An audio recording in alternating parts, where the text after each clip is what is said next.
It was like an epiphany moment straight out of a cartoon, where a light bulb appears above a character's head. Out of nowhere, I realized that my third child wasn't actually mine. She was fathered by another man. I had been on a call with a representative trying to understand why my daughter's DNA test results hadn't shown up even after 10 weeks. It was meant to be an extra Christmas gift. After giving the representative all the necessary details, he put me on hold. 5 minutes later, he returned and confirmed the test had indeed been processed, but couldn't give me more information due to privacy policies. Confused, I questioned, if it's been processed, why isn't it appearing in my DNA results? I was hopeful for a clear answer. The representative, sounding slightly exasperated, replied, "Sir, there are several reasons why your daughter might not show up in your DNA matches, but I can't discuss this particular test with you." And that's when it struck me like a sledgehammer. The most obvious reason she wasn't appearing was that she wasn't biologically related to me. I ended the call, feeling dazed. I remember pressing the red end call button and then collapsing into tears. A few minutes later, I found myself curled up on the couch in the family room. With 15 minutes left on my lunch break, I decided to call my daughter. We both worked in the same time zone, and I knew she usually read a book at her desk during lunch, so I wasn't worried about disturbing her. She answered on the first ring, sounding a bit tired. "Hi, Dad. How are you?"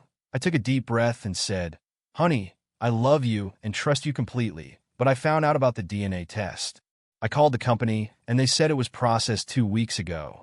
There was a moment of silence, and I could hear her taking a deep breath on the other end. "I know, Dad. We need to talk, but not now. Call me tonight and make sure Mom isn't around," she said, her voice trembling. Driving back to the office felt surreal, and I have to admit I got nothing done that afternoon. My mind was racing with questions and fears, especially the terrifying thought that my beloved daughter might not be mine. Being a logical person, I knew I needed to handle this systematically. As vice president of engineering, I was used to dealing with complex problems. My mentor, Roger, had taught me to approach personal issues like project challenges. Under Roger's guidance, I had helped grow his small company into a major player in the industry, and we both enjoyed financial success. I had a great salary, excellent benefits, and worked with brilliant colleagues. Plus, I had a beautiful, charming wife and 3 wonderful kids waiting for me at home every evening. The kids had grown up, moved out, and started their own families. At first, the empty house felt lonely, but Rachel and I found ways to enjoy our time together. I thought the peace and quiet had even strengthened our relationship. But now, thinking back over the past month, a few odd incidents stood out, like Jessica's call to my wife 2 weeks ago. One Tuesday night, while Rachel and I were watching TV, her phone rang. She glanced at the screen, said it was Jessica, and answered it. Their conversation was brief, with Rachel mostly saying yes and no.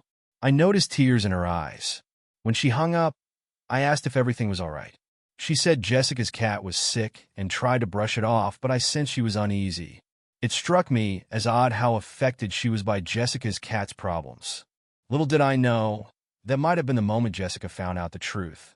Rachel didn't know about the DNA test I had secretly sent to Jessica. I didn't think it was important enough to mention. Jessica was the only one of our kids interested in genealogy, so I thought she'd enjoy it. I had been researching our family's history for years and loved the DNA aspect. I assumed Jessica would feel the same. Clearly, I was wrong. When I got home, I made sure not to treat Rachel any differently, even though I was in turmoil inside. I kept telling myself to tackle one problem at a time. I met Rachel in my sophomore year of university, but we didn't start dating until my senior year. Since then, we had been inseparable, at least from my perspective. We got married a year after graduating, and I still thought it was the best decision I ever made. At 54, she still looked stunning, maintaining her beauty and a fit body through regular workouts. She was fun and full of humor, and until now, I had looked forward to spending the rest of my life with her. Around 8 o'clock, I told Rachel I needed to make a call to my mentor about a project and excuse myself. I grabbed my jacket and went out to the porch swing to make the call privately.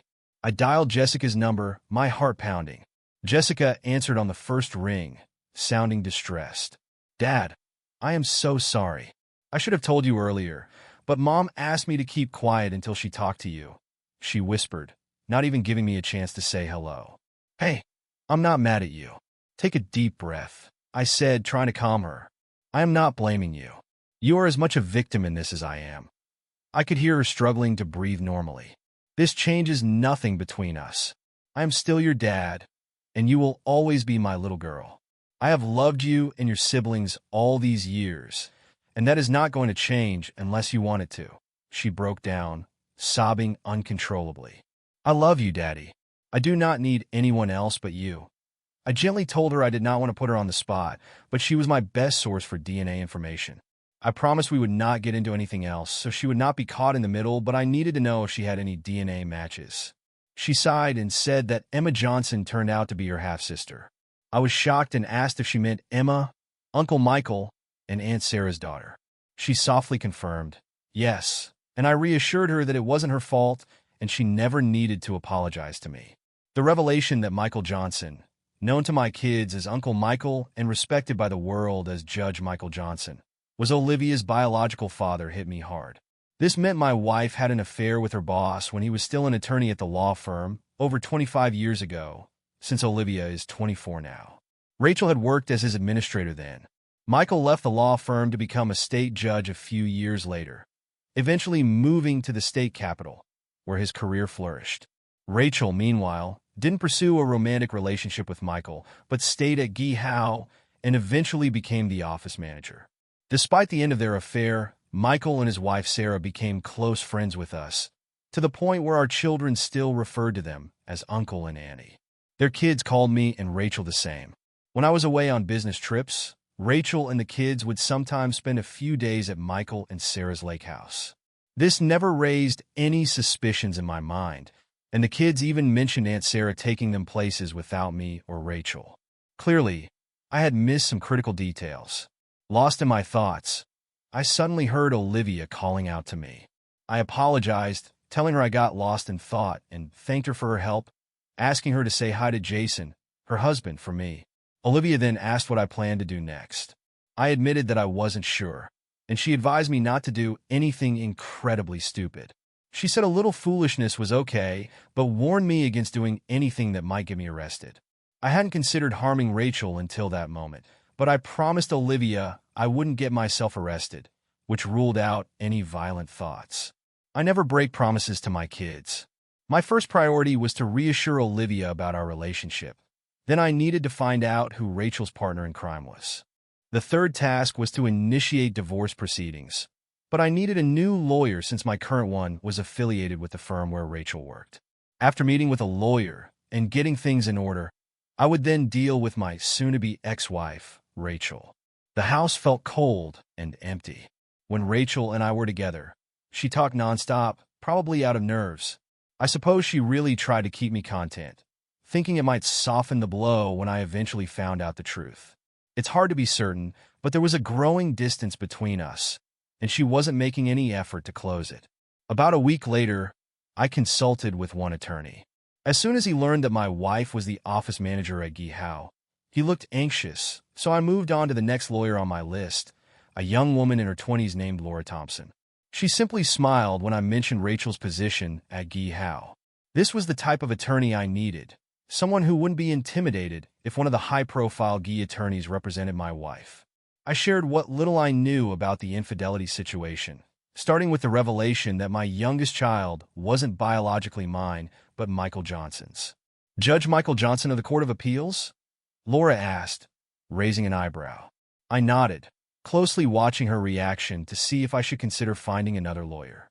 It must be quite a story, she remarked, and we delved into the financial aspects. Given our solid jobs, pensions, and benefits, Laura suggested splitting joint assets equally, retaining shares in our pensions, and selling the house.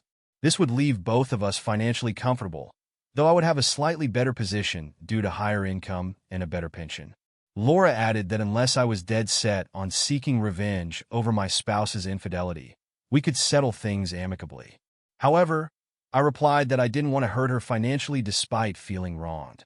Laura then asked about pursuing legal action against the judge, noting it would be much more complicated and time-consuming. I responded, perhaps a bit harshly, that the judge was my concern and I would handle it my way. Laura understood and suggested that if my spouse didn't contest, the issue could be resolved in 6 months. Otherwise, it might take more than a year. I told her I hadn't set any deadlines, so she should take her time and do it right. With the third task completed, it was time for the fourth, the confrontation. I waited another week to see if Rachel's conscience would compel her to confess. During that time, Saturday night, our usual date night, arrived. We typically followed it with a movie and some intimate time. However, I couldn't bring myself to go through with it, given what I had learned. Rachel didn't question it, which was another sign she knew I was aware, but she was quite adept at putting on a facade. However, that was about to change. I decided to take her to a fancy French restaurant where we enjoyed a bottle of wine and indulged in some delicious desserts. She seemed happier than she had been in weeks. Upon returning home, I carefully helped her out of her coat, guided her to the kitchen table, pulled out a chair for her, and said those dreaded words, "We need to talk." Rachel offered a half-smile as I poured myself a Jack Daniels on the rocks and offered her a drink from the liquor cabinet, which she declined. Placing my drink on the table, I locked eyes with her and said, "The floor is yours." Rachel reminded me that it had been a long time since she and Michael were together, about 20 years, and asked if we could consider it a mistake from the distant past and move on. I was relieved she didn't dispute the DNA test's accuracy, but her attempt to brush it off as ancient history was dismissive. I pressed for details, asking about the timeline and frequency of her affair with Michael and whether our first two children, John and Emily, were also his. Rachel clarified that John and Emily were mine and that her involvement with Michael started about a year after Emily was born, lasting around 3 years. She explained it ended when Michael left the firm to pursue a judicial career, ensuring his background check was clean. After their breakup, they only had a few encounters at the lake house when Sarah took the kids out, with Sarah initially oblivious but later learning the truth. Rachel mentioned a reconciliation meeting where she and Michael promised Sarah there would be no more intimacy. Frustrated, I asked Rachel why she never tried to have an honest conversation with me and if I was just a backup plan for her. She replied, wiping her hands on her sleeves, that she knew she could never tell me because I would have filed for divorce immediately. She claimed she loved me then and still does.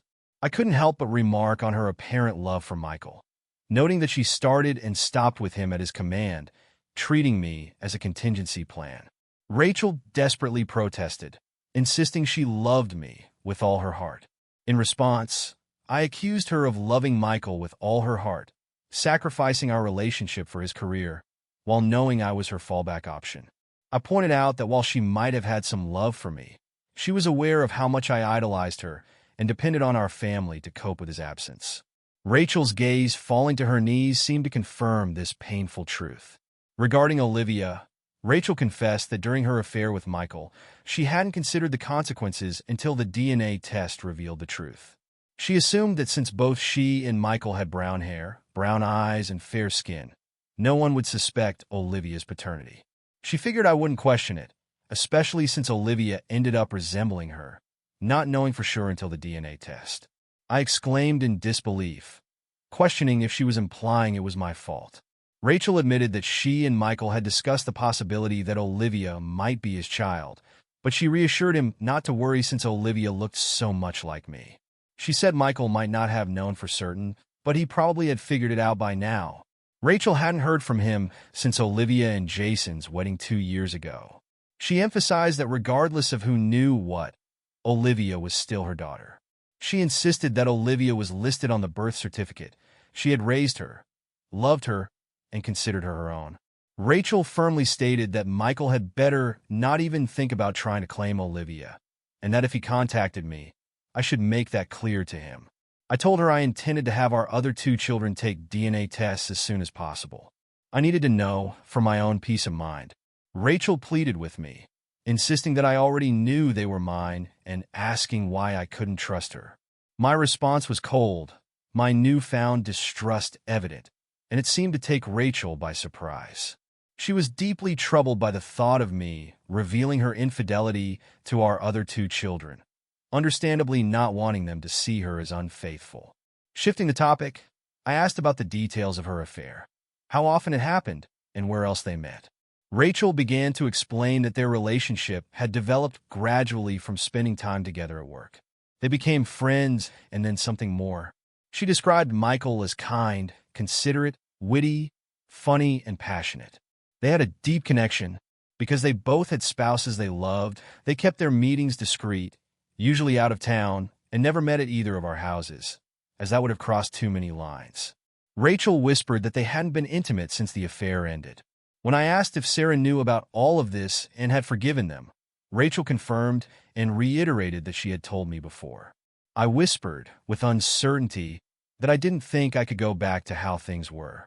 Rachel tried to reassure me, acknowledging how wrong their actions were, but emphasizing that it had been over for 20 years and I hadn't had to endure it while it was happening. She pleaded for us to return to the way things were a few weeks ago, when I was her loving husband and she was my loving wife, insisting that nothing had to change. But I told her firmly that things had already changed. I explained that I had spent the better part of 3 weeks wondering what I had done wrong for her to fall in love with another man and questioning whether I could ever fully trust her again, let alone stay married.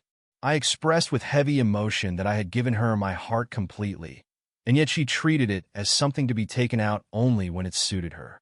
Our marriage wasn't supposed to be one of convenience, but a commitment of unwavering love. At this point, Rachel began to cry. Typically, I would try to console her, but this time felt different. I retreated to the family room, turned on the TV, and left her alone at the kitchen table. That night we shared the same bed, but for the first time in a while, we didn't cuddle. I moved as far away from her as I could on the double bed, and didn't let her snuggle up to me when she climbed in. Her face showed a mix of surprise and pain, but I didn't really care. On Sunday morning, as Rachel prepared a nice breakfast and we were eating, I brought up the topic of divorce. She practically yelled at me, arguing that the affair happened over 20 years ago and that I hadn't even known about it, urging that it was in the past and we should just move forward. In response, I shouted back, emphasizing that a mistake remains a mistake regardless of how long ago it occurred. I expressed my feelings of betrayal, highlighting how she deceived me, lied to me, and cheated on me, thereby violating my trust. These weren't temporary problems. Unable to continue the conversation, I got up from the table, leaving half my plate of food behind, and headed outside to mow the lawn. That was the last conversation I had with Rachel until Wednesday afternoon when she informed me that Sarah Johnson would be joining us next weekend. Needless to say, I wasn't thrilled, but Sarah was an old and dear friend who had gone through the same cheating ordeal as I had, so I thought it was worth having a chat with her. On Friday night at 6 o'clock, Sarah showed up, having traveled 2 hours from her house. Surprisingly, she didn't bring Michael with her. During dinner, our conversation remained light and friendly, and afterward, we moved to the family room with glasses of wine, presumably to delve into the main topic. Sarah began discussing the affair as if it were a distant historical event, speaking calmly and dispassionately. However, as she continued, her emotions intensified, and tears welled up in both hers and Rachel's eyes. Sarah shared that when Michael told her about the affair, she had assumed it had ended years ago, and he had assured her it wouldn't happen again. She admitted that she was devastated at first, but after giving it more thought, she came to realize that since it was over before she even knew about it, she guessed she wasn't hurt too badly. Knowing that Sarah wasn't some gold digger, I could see how it all unfolded. Michael's personality is quite captivating, isn't it? Although I only found out about Olivia a few weeks ago, when everyone else did, I understand. I'm genuinely sorry about that, David. Sarah never brought up the few times Rachel and Michael met after their initial affair, particularly at the Johnsons' lake house. I wondered if they had informed her about those occasions, but I didn't bother to ask. It did make me wonder, though, if Michael must be an excellent lawyer, because Sarah seemed to be almost apologizing for his affair rather than being upset with him. Unfortunately for Rachel, I'm not as settled as Sarah, and I'm not as enthralled by her eloquence, so I wasn't inclined to give Rachel and Michael a pass like Sarah did. Even though their romance had spanned 2 decades, I often contemplate what my life would be like if I left her and how it would affect me and the kids. Sarah continued, "They say you should always weigh whether your life would improve or worsen without your spouse. In my case, I believe it would be worse. Thank you for sharing your perspective with me, Sarah." It's definitely something to think about, and I'll need to carefully consider it. There are several factors at play, including the fact that, unlike you, I wasn't informed about the affair. I stumbled upon it entirely by accident. Rachel knew it was wrong when she was involved with Michael and anticipated my reaction. She believed it would be better for everyone if I never found out and just lived in ignorance. That would have been the case if it weren't for the DNA test. Now, 20 years later, I've discovered that the love of my life had an intimate relationship with another man before reverting back to me. During Sarah's story, Rachel remained silent, merely listening as Sarah shared her narrative. Rachel couldn't have known that I was aware of her glances in my direction, so I sat casually while Sarah spoke, just to mildly annoy Rachel. My response to Sarah's story wasn't what Rachel had hoped for, and neither was Sarah's. They exchanged sorrowful glances, realizing that I wasn't reacting the way they had anticipated.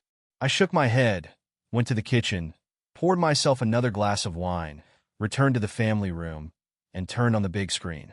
It was a clear signal that our conversation for the day was done. The ladies got the hint and moved to the living room, where I could faintly hear them chatting. After finishing whatever I was watching, I switched off the TV, stuck my head into the living room, bid them good night, and headed upstairs to our bedroom. Sarah cornered me in the family room on Saturday, saying we needed to talk. I didn't know where Rachel was, but I agreed, and we relocated to the formal living room, settling into chairs in the corner.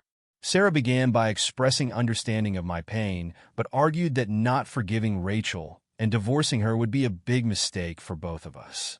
She emphasized that our love for each other should be what matters most, and that the past is history. She pointed out the tragedy it would be for us to spend the rest of our lives apart over something that happened 20 years ago, mentioning that if she could forgive Michael, I could surely forgive Rachel too. I responded honestly to Sarah, admitting that I didn't know if I could ever forgive Rachel. I pointed out that unlike her situation, where she was informed about the affair, Rachel had kept me in the dark. Rachel knew what she was doing was wrong and had hidden it from me because she knew I wouldn't have forgiven her back then, so I couldn't see why I should forgive her now. The weight of her deception was immense. She hadn't just cheated on me for a few years, but she had continued to lie and deceive me for over 2 decades. How could I ever trust her again? I shook my head, stood up, and walked out of the room, passing Rachel in the hallway. She could see from my expression that I wasn't budging an inch. Dinner on Saturday night was painfully silent. The women tried to make small talk, but I wasn't interested. I barely spoke 3 words throughout the meal.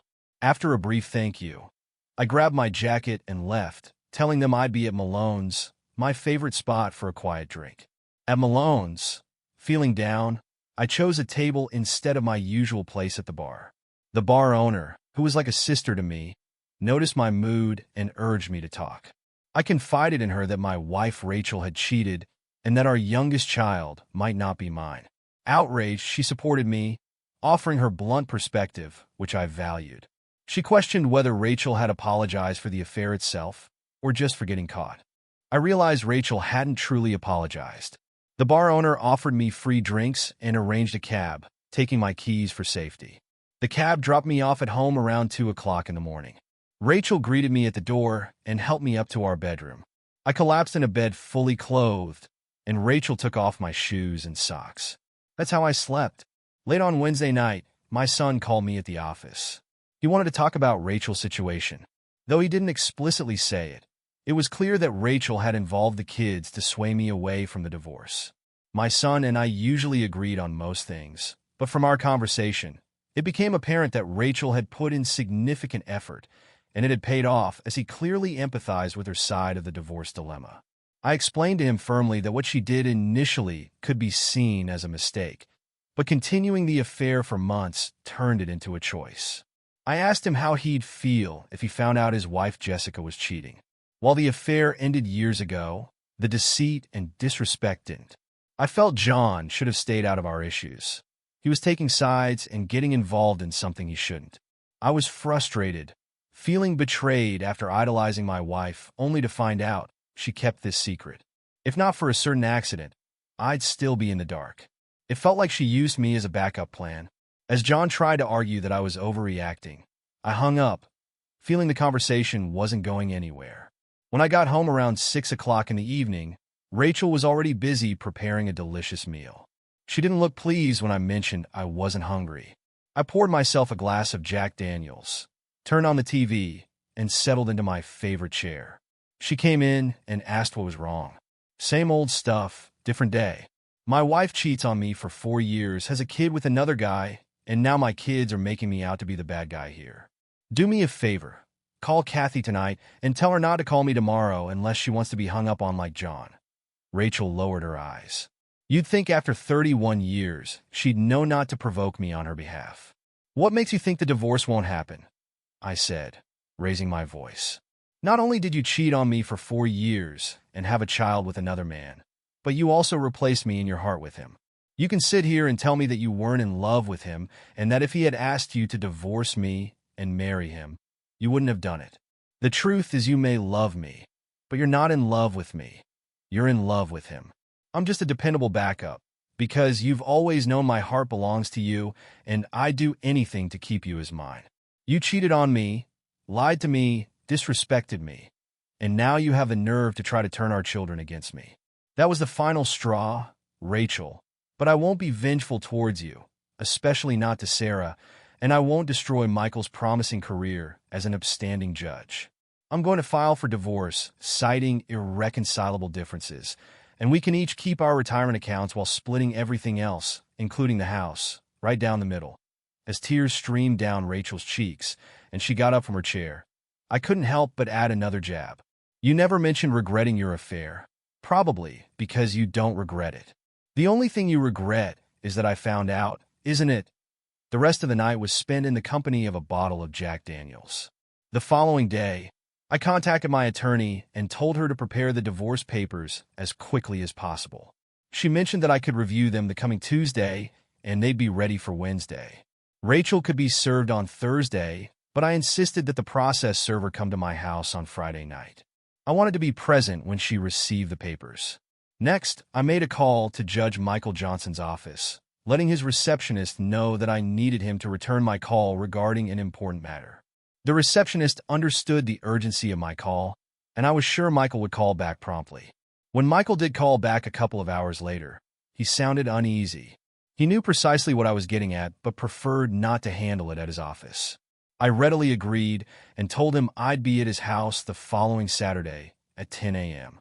He didn't know yet that Rachel would be served the night before, although I was certain he'd find out by the time I made the 2-hour drive to his upscale residence. During dinner at Malone's on Saturday night, Rachel mentioned that Sarah had called her, informing her of my upcoming meeting with Michael the following Saturday. Rachel wanted to know if I'd like her to accompany me. I pointed out that this wasn't just casual conversation. Michael and I had serious matters to discuss, and her presence wasn't necessary. I reminded her that he was an appellate court judge with a sterling reputation, possibly in contention for a Supreme Court judgeship. Any confrontational behavior could lead to legal consequences. Besides, she had promised not to do anything detrimental to his career. Rachel retorted with a hint of jealousy, but I reassured her that I intended to keep my promise and not jeopardize Michael's career prospects. After confiding in the senior gentleman at the office about my situation, I took a few personal hours to meet with my attorney and review the divorce papers. I gave her the green light. As I was about to leave, she inquired if I had any plans concerning Judge Michael.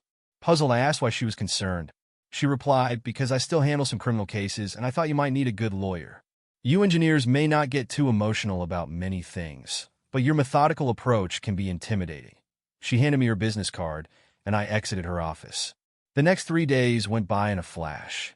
We had a major project underway at the office, which gave me a chance to divert my attention away from my personal life. Even the old man in the office remarked on my remarkable focus despite the turmoil I was going through. I replied, telling him that it was a relief that at least one thing was going smoothly. However, on Friday evening before I left, I confided in him about Rachel being served with divorce papers and my impending meeting with Michael. I warned him that if things went awry, I might end up in jail by Monday. He assured me of his support and pledged to provide bail money if needed. We parted ways with a firm handshake. Returning home, I was greeted by the enticing aroma of yet another delicious meal that Rachel was preparing. Lately, she had been going out of her way to showcase her culinary talents, and I had to admit she was an excellent cook. Despite the strained atmosphere that had characterized our meals for the past few weeks, I made sure to express my gratitude for the wonderful dinner. After all, I wasn't about to be ungrateful. Following dinner, as we were about to head to the family room for some television time, the doorbell rang. It was nearly 7 o'clock, and I had a hunch it wasn't for me. I stayed where I was. Rachel gave me a quick look before going to answer the door. She found a well-dressed young man who asked if she was Rachel Walters. When she confirmed, he handed her a manila envelope and said, "You've been served," then quickly walked away. Rachel stood frozen, her shoulders slumping, and tears welled up in her eyes. I walked past her, closed the front door, and gently guided her to the kitchen table. She looked completely shaken, exactly as I had expected. We sat in silence for what felt like an eternity, though it was only 5 minutes. Finally, she muttered, "You asshole," and fled upstairs to our bedroom. I chose not to follow her. The hardest part was behind me. For one of the few times since we got married, I didn't sleep in the same bed as Rachel that night. Instead, I stayed in the guest bedroom. But calling it sleep would be an exaggeration. The woman I had once considered my soulmate, my everything, was still under the same roof despite everything that had happened. I suppose neither of us wanted to be the first to leave, but now, at least in my mind, it was all over. The next morning, I got up, showered, and dressed quietly, making sure not to disturb Rachel or provoke any confrontation. I didn't check if she was awake. I just gathered my things and left. I wore my usual outfit, a collared shirt, a good pair of Levi's jeans, and the custom-made cowboy boots with metal tips that I got during a visit to our son in Dallas. I left earlier than necessary to ensure I wasn't late for the meeting. If I arrived early, I'd spend some time at a nearby cafe, which is exactly what I did. I got to Michael and Sarah's house at exactly 10 o'clock and rang the doorbell. Sarah, always looking lovely but clearly nervous, opened the door. All I could manage to say was, "I'm sorry it had to come to this," as she leaned in for a hug. She didn't respond with words but took my hand and led me into the room where Michael kept his memorabilia and photos. Michael was seated in his favorite chair, but as we walked in, he stood up. "Hey, David." "Hey, Michael." Sarah, looking quite tense, left the room. We stood about 6 feet apart, sizing each other up. There was a time when I considered this man almost like an older brother. That's how close we were. Michael was 2 years older than me, about the same height, but the comforts of the past 20 years had added about 30 pounds, most of it settling in his round belly. We had shared hopes and dreams, gone on countless adventures together, fished and hunted side by side. I used to be proud to call him my friend and admired his achievements as a judge. But now, standing before me, his gaze was no longer that of a friend, but an enemy. I felt a surge of anger. "You've got my wife's heart, you bastard," I yelled. "You also get to keep your spotless reputation because I promised Rachel I wouldn't tell anyone about this, and I don't break promises to her. But you won't keep your manhood." With that, I took a big step forward with my left foot, planted my right foot, and delivered a powerful upward kick aimed at his groin. Michael's reaction was slower than I expected, and my metal-tipped boot hit its mark perfectly. I felt his pain as I kicked him, and then I heard him howl in agony as he crumpled to the floor, clutching his groin and crying out like a wounded animal. In that moment, all the rage and frustration boiled over. Sarah rushed in, seeing her husband writhing in pain on the floor. She tried to comfort him, but his screams only grew louder. She looked at me with fear in her eyes. I reached for my cell phone, dialed 911, and calmly said, "There's been an accident at Judge Michael Johnson's house. We need an ambulance." I turned to leave, but just as I reached the door, Sarah grabbed my arm. I thought I might have to defend myself, but instead of panic or anger, there was a strangely calm expression on her face. She hugged me tightly and whispered, "Thank you. We understand what needs to be done." I hugged her back, left the house, got in my car, and drove home, confident that the police wouldn't be coming after me. Sarah understood, and she'd explain it to Michael when he could think clearly. The drive home brought a mix of relief and maybe a gut punch. Who knows? After months of daily heartbreak, I finally felt unburdened. It's funny how realizing Rachel's betrayal actually loosened her grip on my heart, allowing me to think clearly and do what was best for me. It might not have been the right choice for everyone, but sometimes you've got to prioritize your own well-being.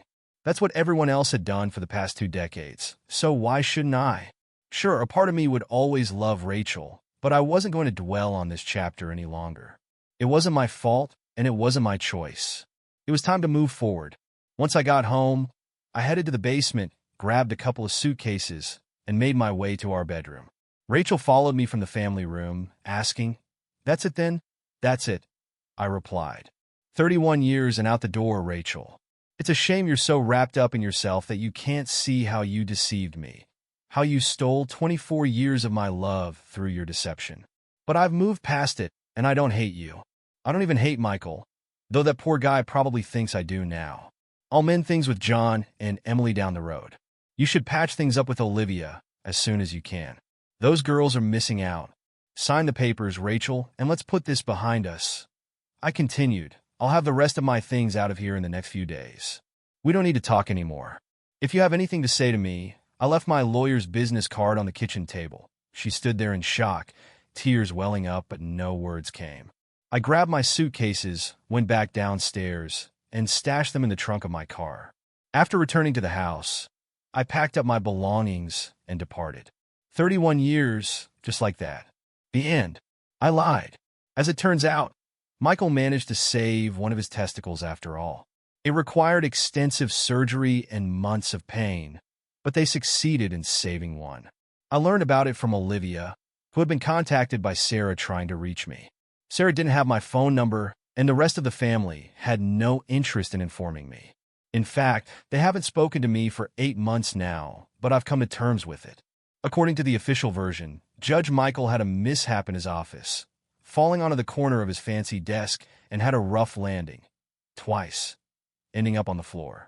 The media played it down, calling it a domestic accident, and sparing the details of the injury to his sensitive area.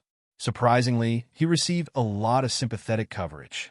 I guess even this won't hinder his chances of making it onto the Supreme Court shortlist. Rachel signed the divorce papers in just a week, and last week the divorce was officially finalized. The house will be auctioned off. Rachel hasn't attempted to reach out to me since I left, and neither have John or Kathy.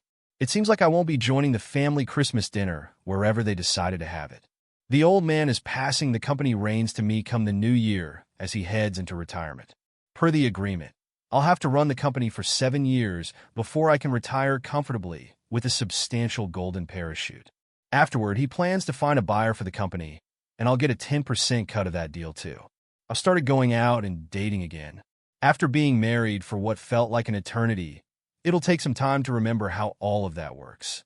Interestingly, news of my divorce spread quickly, and quite a few divorced friends reached out, expressing interest. Even a couple of Rachel's divorced friends called, surprised that she let me go at all. I must admit, it's been a nice boost to my ego. I see a promising life ahead filled with professional and personal challenges.